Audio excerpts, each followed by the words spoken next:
Hey, what's up, guys? Christian Brindle here, and I am back with another episode of the number one insurance-based podcast in the world for growing your business to seven figures or bust podcast. I am joined with someone who has been on our normal channels in the past a few times, been a few years. I'm here with someone that needs no introduction. I'm here with the one and only David Duford. Dave, how are you doing today? I can't complain. Things are great, actually. I love it. I love it. I mean, you've been doing a lot of things lately. I've been doing my best to try to keep up with everything that your agency's doing, and congrats on all your success.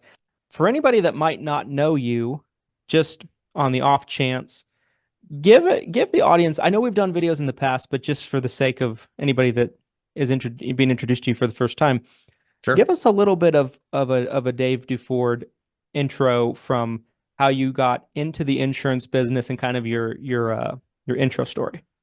Yeah. So way back in another time in 2011, out of an act of desperation, I joined the insurance business to sell final expense. I had a personal training gym, always an entrepreneur. That gym was going down the tank, Great Recession, all that stuff. But I didn't want to go work for the man and get a real job. So stumbled across insurance, saw some MLM stuff, luckily avoided that, and then came across final expense. Liked the idea, one call close, pretty much an activity-based sales process, not a lot of technical training or know-how needed. Yeah. And jumped into it that way. Did well for my first 6 months, struggled with the last 6 months of the first year until I failed out of the business because of my stupid decisions. And then got back in a couple of months later and worked on bringing myself up to full time, and have been here ever since. Eventually started building an agency in 2013, started my YouTube channel in 2014, and since then it's been a nice upward trajectory. Yeah. I remember, so I started as an agent in 2014 on the Medicare side. And I remember, Medicare was my primary trade, but we always tried to do our best to do a better job, I guess, of cross-selling final expense. We do well for a little while, and then we'd kind of get lazy with it, fell off with it, that kind of thing, kind of come back to it. I remember watching your videos. I think the first time I saw one of your videos was 2015, if I remember correctly. And, I kind of look at you a lot as a pioneer, right? For putting information out there on what you were doing that was working and Thank you. kind of helping agents. Back then, I think it was really just you and Chris Westfall, on the Medicare side.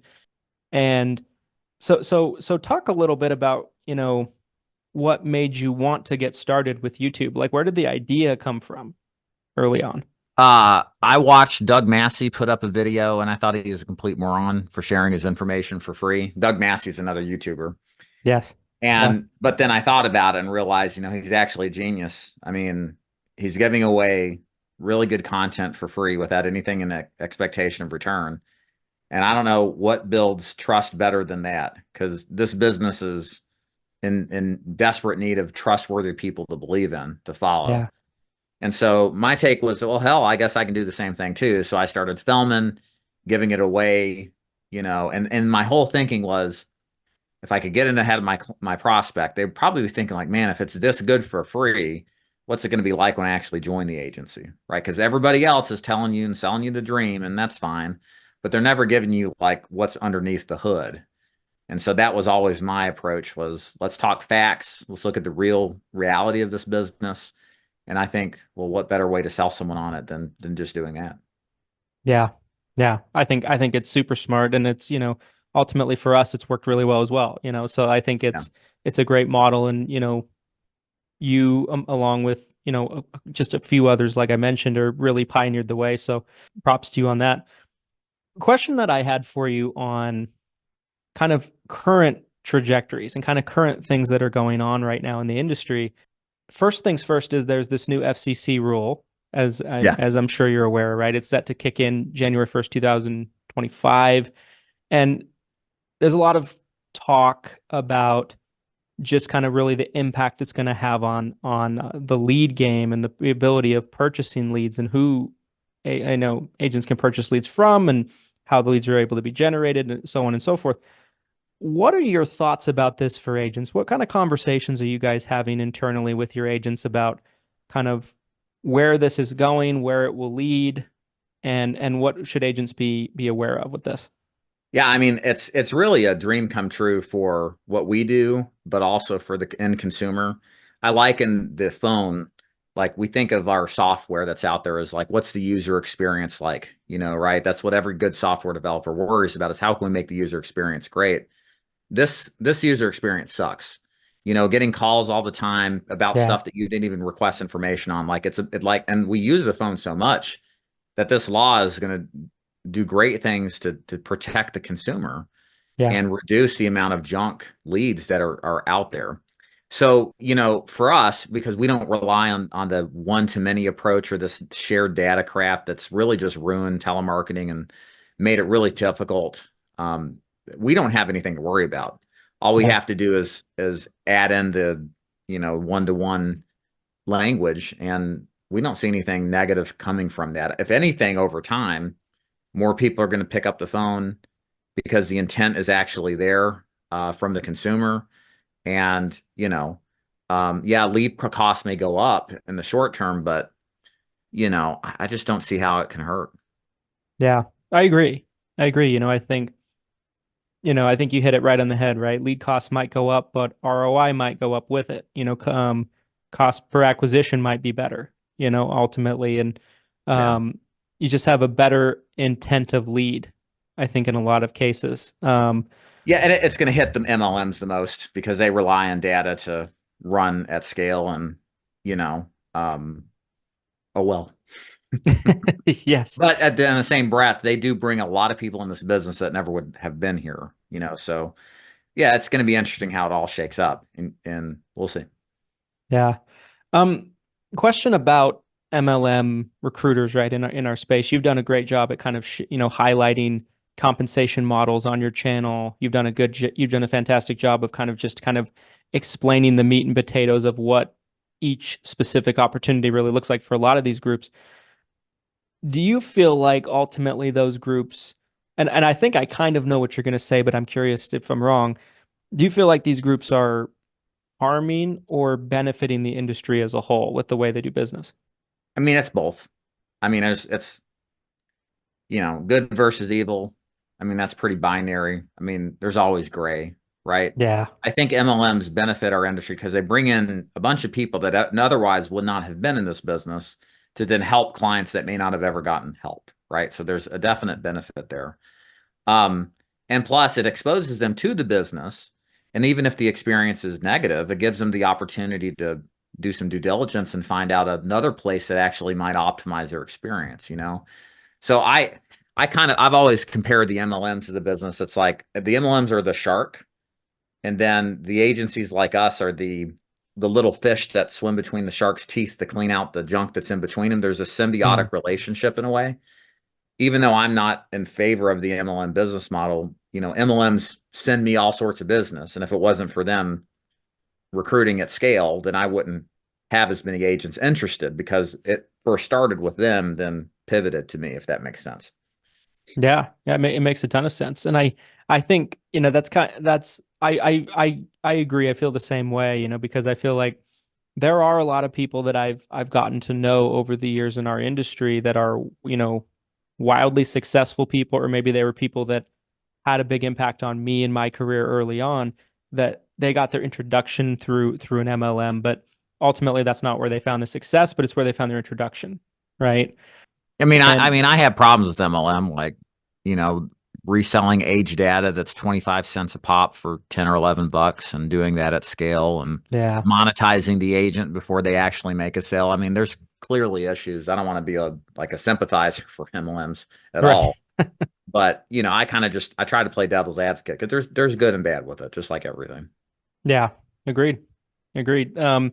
So question that I find super interesting is kind of reflecting on the industry when you got in versus what it looks like for a new agent now. Um, what are the challenges that agents have now when they get started that maybe they didn't have when you got in the kind of early 2010s? optionality. Too many options. The freedom of choice to an exponential extent is not a good thing. In some sense, sometimes it's good just to have one or two choices, or Yeah. even no choice at all. It's just to get in and get started and work with what you got. I mean, there's a lot of agencies now. There's a lot of people saying they've got the best leads, the best comp, and it's all confusing. You just have to remember all these people who run agencies are great salespeople, probably some of the best in their organization, and they're going to tell you everything you want to hear, but none of the stuff that you don't. And so you have to trust but cut the cards. You got to do your due diligence.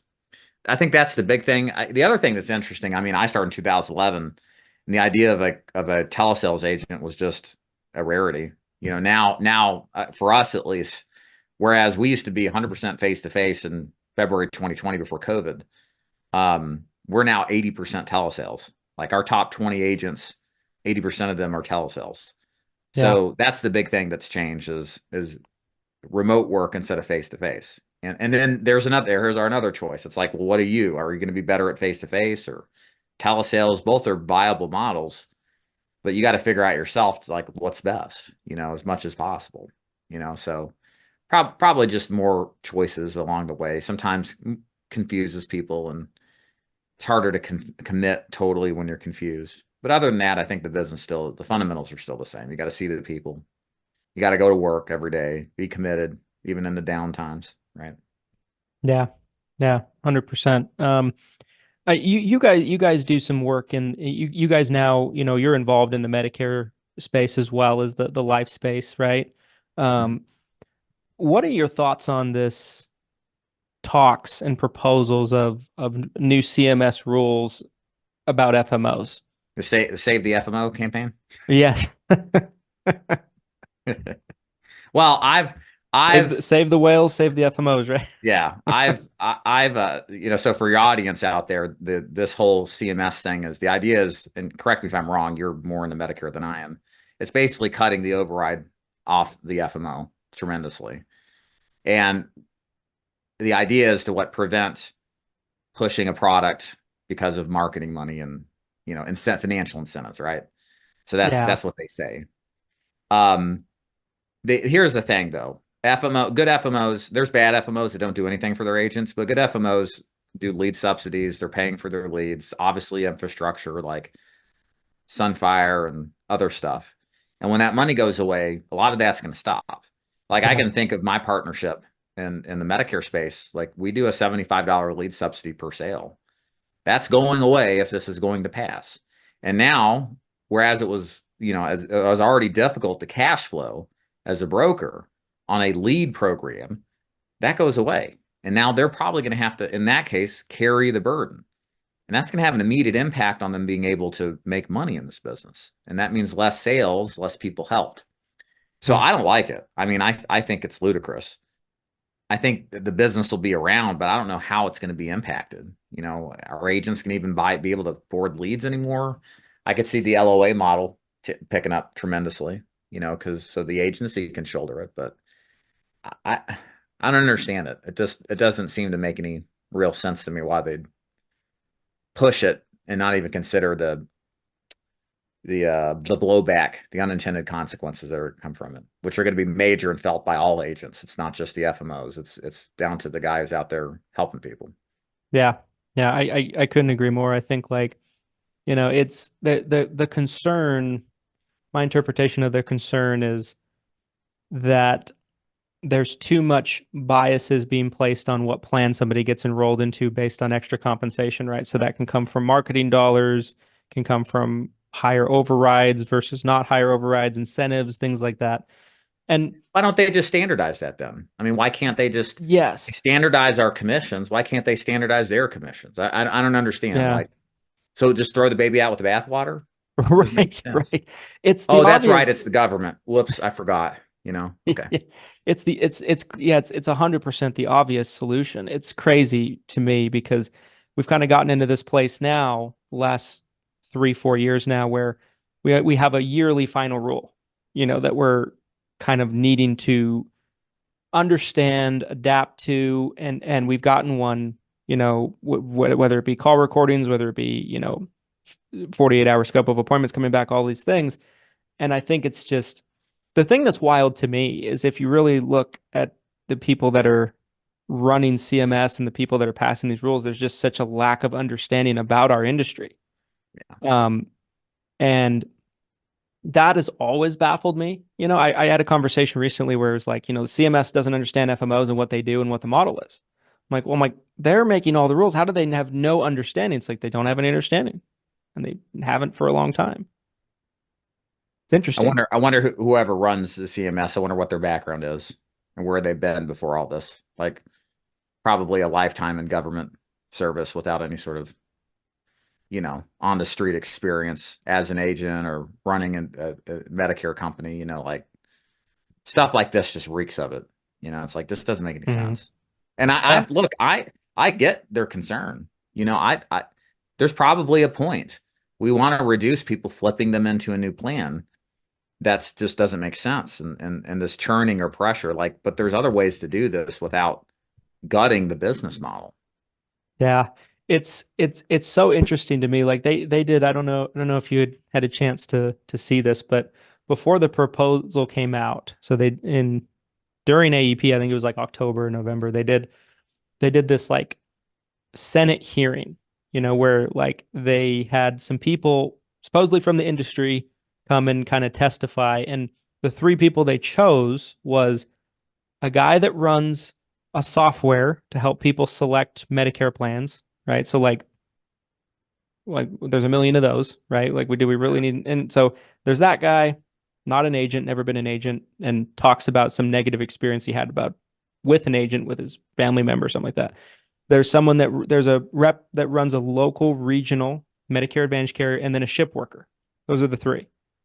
And there was no one from any FMOs. There was no one from any national carriers. There was no one like that. That's kind of where they're getting their feedback from. Like in their mind, that is the makeup of a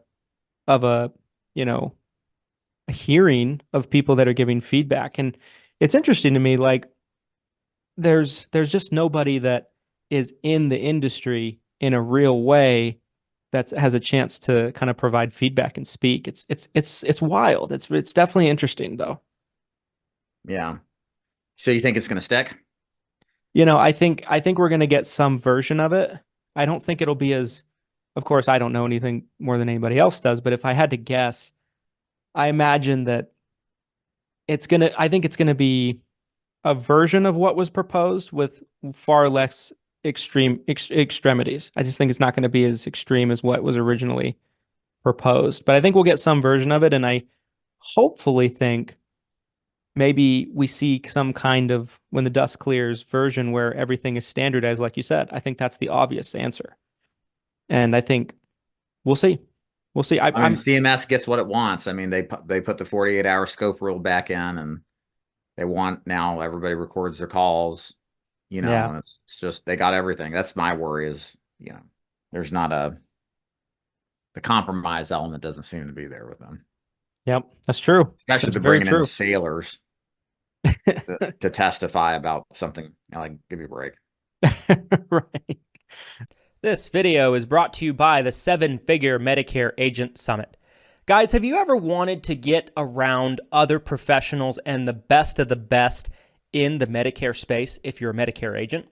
There's something to be said about networking and learning what other people are doing around the country, and they might just have some ideas that you may never have thought of before. It's also something to be said about learning from the best of the best. The most successful people in the insurance space collaborate, talk with others, and they have a mentality that we all are in this together and we share ideas and grow together. The 7-Figure Medicare Agent Summit is the premier event for Medicare agents. It is highly affordable.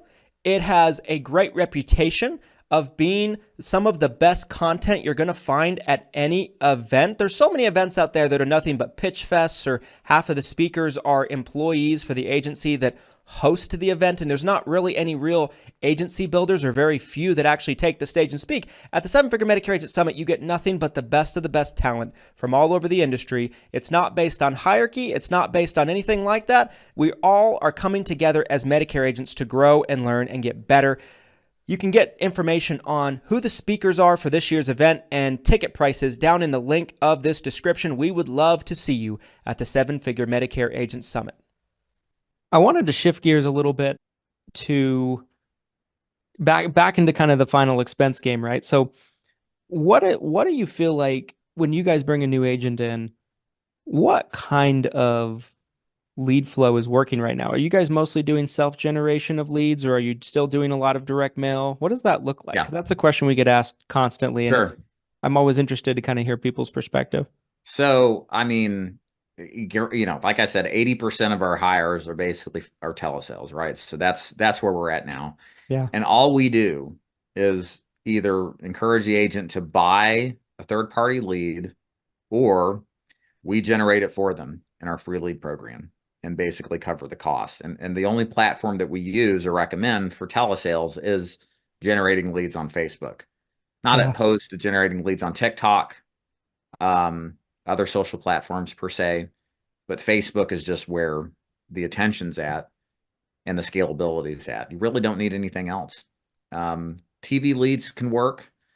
I think they're too expensive for a lot of agents, and a lot of them who would say they would work them won't, because they're going to have to put out $1,500 to $2,000 a week to even make it sensible. Yeah. And most agents don't have that, especially the mindset to sustain that long term. And yeah. So we're predominantly doing outbound Facebook leads. That's the core of what we do. I think with the FCC rule kind of passing, I think that'll become even more of a great way, I think, for agents to For sure. kind of rely on lead flow. So I mean that's a lot of what we do as well. So it's always good for me to hear that, we're doing something similar that is working. Yeah, I wouldn't do live transfers. I was talking to a guy just a minute ago about live transfers. Unless they're originated on an opt-in basis like Facebook, Yeah. I don't trust them. I mean, these guys in Pakistan with their call centers, they don't have to follow our rules, but you have to carry the bag if it ends up you end up getting sued for a alleged TCPA violation. So, and plus the problem with transfers and TV leads is you got to sit around and wait for somebody to call. And as far as I'm concerned, building a sales force, I don't want a bunch of agents that get coddled into sitting around waiting to work. Like, I want to develop them to pick the phone up to work. Like, the first instance is, I got to go make money. Here's the phone. Let me pick it up. Right. Yeah. And I think when you do an outbound system and train people to think that way as a fundamental, that's really important. Is you've now made the connection between activity and money much more clearly than with an inbound system where you're in competition with other agencies to get leads. They may not perform as well out of your hand. And then, there's other agents in your agency waiting. It's just too many variables to make it work. Yeah.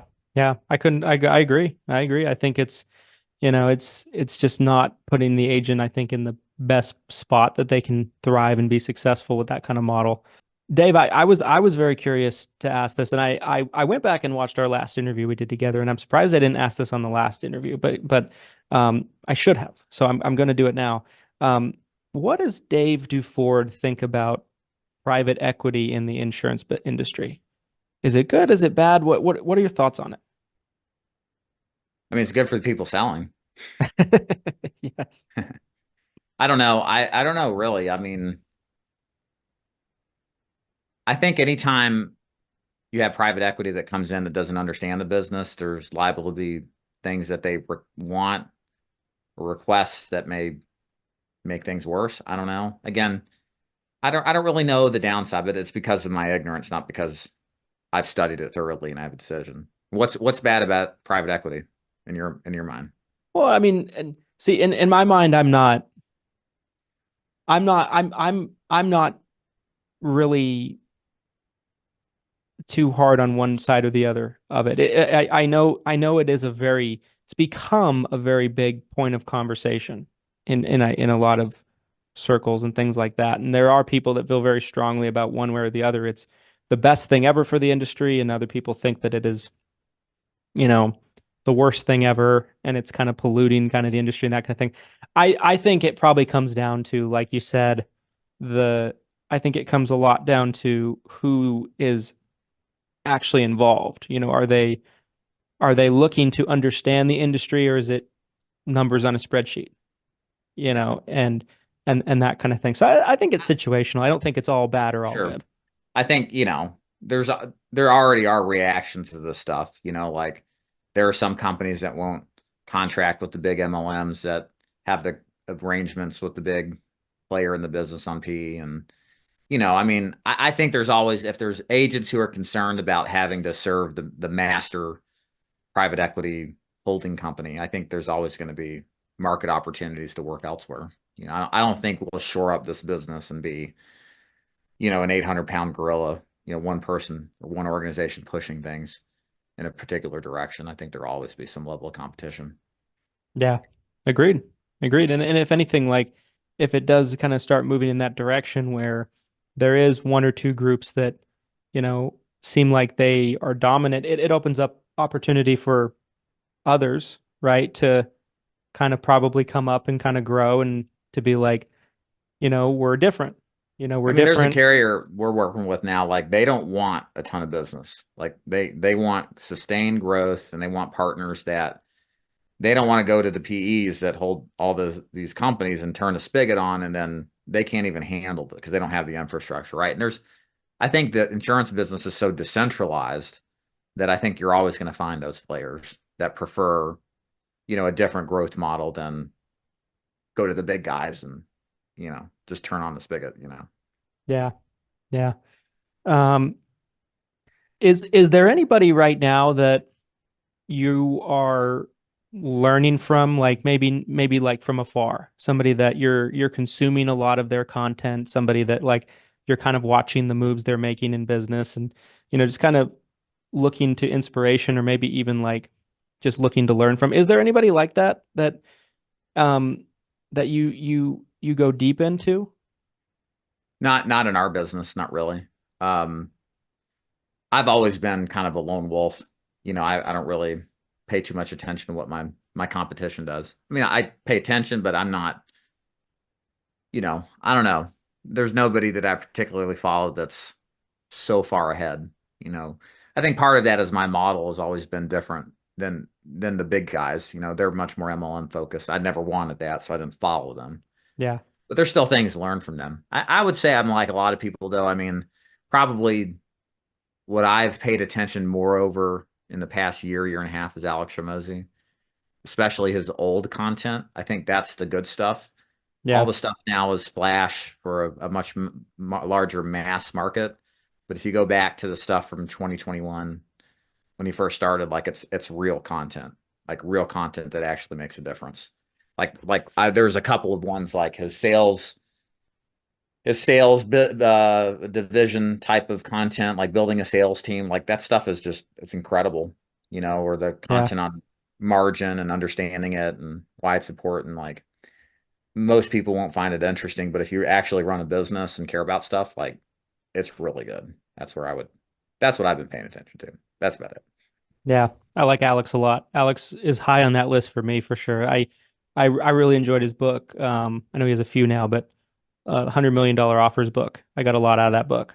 Um, so yeah, Alex is a good one for sure. Um, talk a little bit, Dave, about AI. Right, for me, the past year seems like maybe a little bit more now. Um, AI has kind of exploded in pop culture, right? Like it's Mhm. everywhere. You're hearing about it all the time. There's people that think it's the greatest. There's people that are afraid about, doom and gloom. Is it gonna, put us out of business? What is your thought on AI in the insurance space? I think right now the obvious use for it is any sort of automation, Yeah. right? Like communication through text, email, that kind of stuff.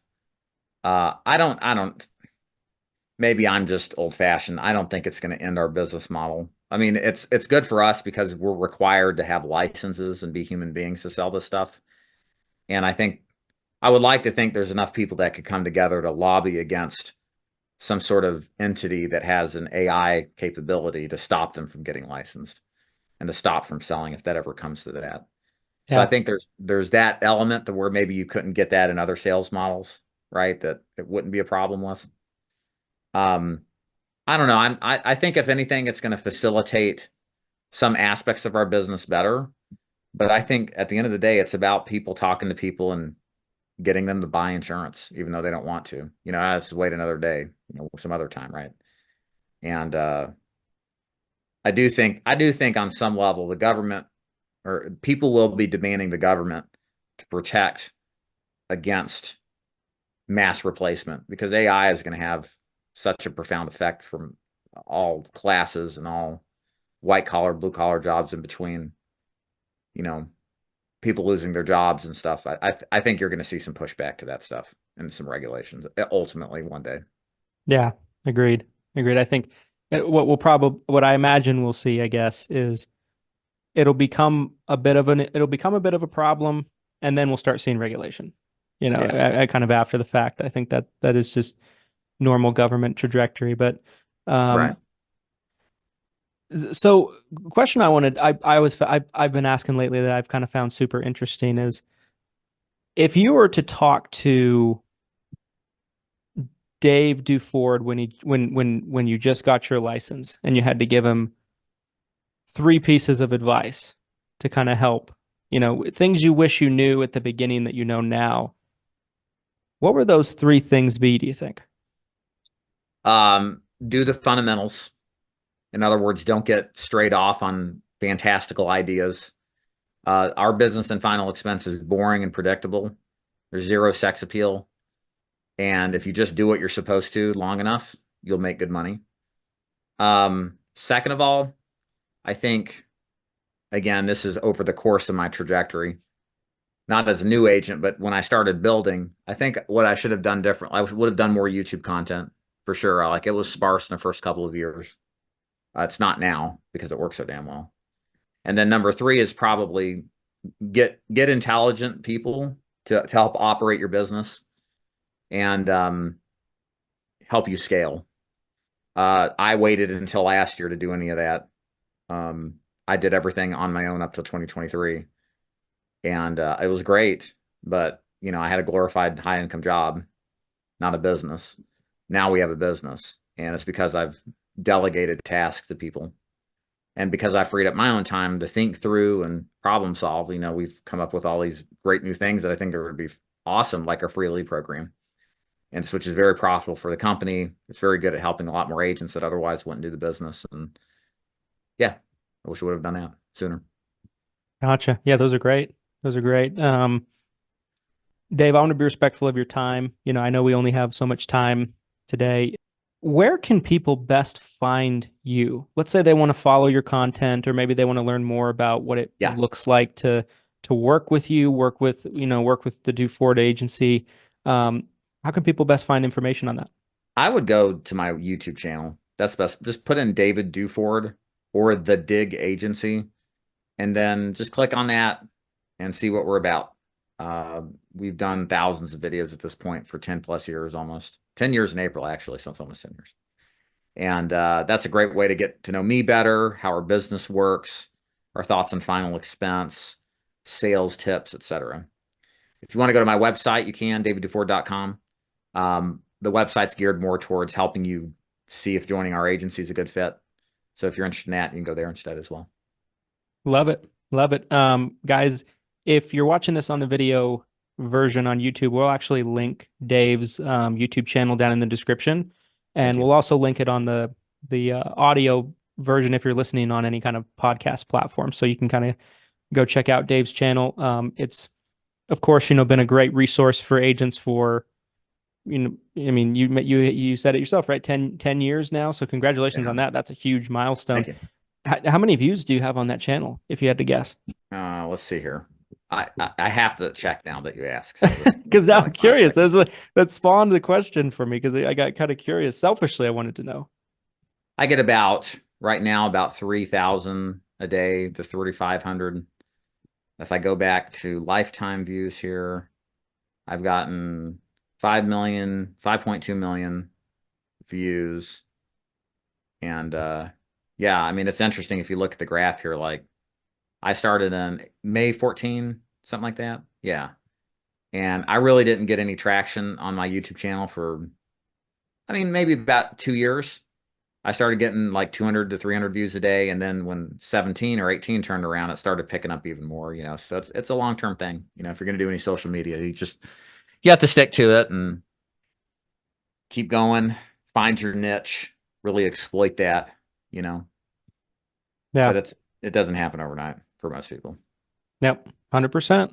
100%. Dave, thank you for your time and You're welcome, man. for all Thanks your for having me. insight. Yeah. I mean, anytime we get a chance to, have a conversation, it's always a great one. It's always a deep one. And Sure.